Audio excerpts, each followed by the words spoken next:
Because of our extreme vulnerabilities, Bangladesh government has already taken a number of initiatives from its own national uh, interest, from its own national resources. Bangladesh had already prepared Bangladesh National Adaptation Program of Actions in 2005, and now in 2009 we have revised that, updated that, and government of Bangladesh of late from its budgetary resources earmarked $200 million for Bangladesh Climate Change Trust Fund.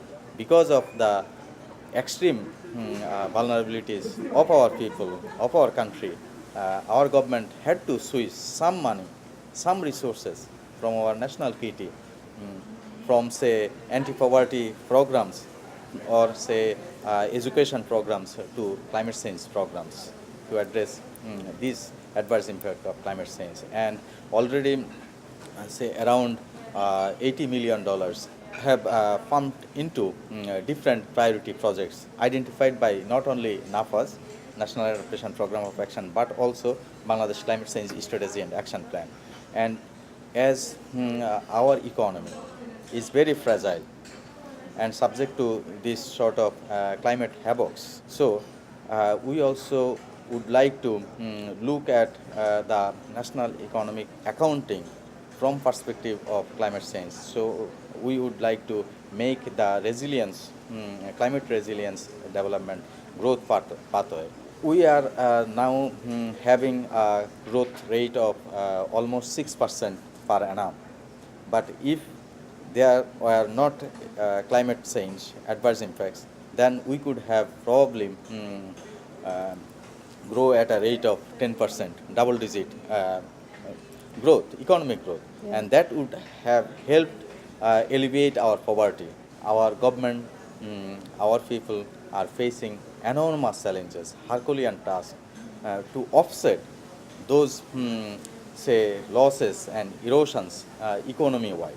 So we try to adapt, try to raise our resilience capacities. But you know that adaptation has a limit, and if we don't cut back emission, then at some point of time our adaptation capacities will cross its limits, so that then we are going to face more say severe impacts economy wide, even our livelihoods. It's very impressive, I think, the amount of finance that you have put, forward in terms of the fund, adaptation fund, and what you're doing on a national level. I think it sounds like a number of other developing countries are following that as a leading example for what they can do within their own countries.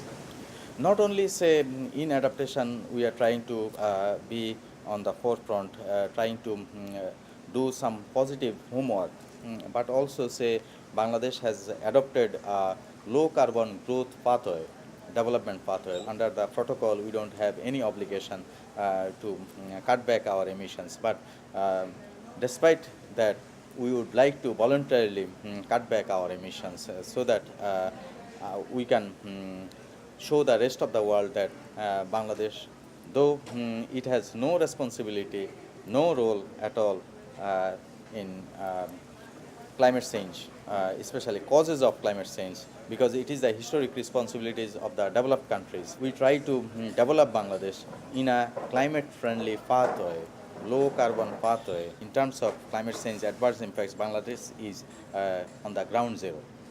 So the people of ground zero, if would like to see our development, our livelihood secured, then we must have a long-term strategy, long-term vision, and that's what the government of Bangladesh, the people of Bangladesh are doing right at this moment. But we want to also ask the global community that they have historic responsibilities. They should respond.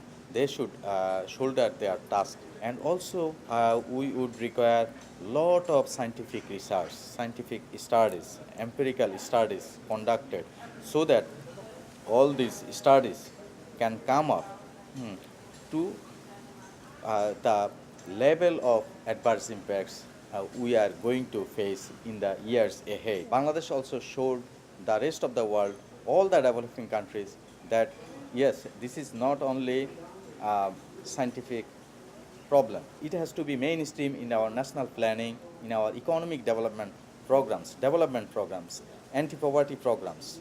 So that is why we have undertaken the task, the government of Bangladesh had undertaken the task to formulate the national strategy and action plan, Bangladesh Climate Change Strategy and Action Plan. It's a long-term plan. So we want that other countries also do that. You are taking care of your development by addressing the climate change adverse impacts from your planning perspective, from your economic development perspective. You are not, you are looking at your development from, say, through climate glass.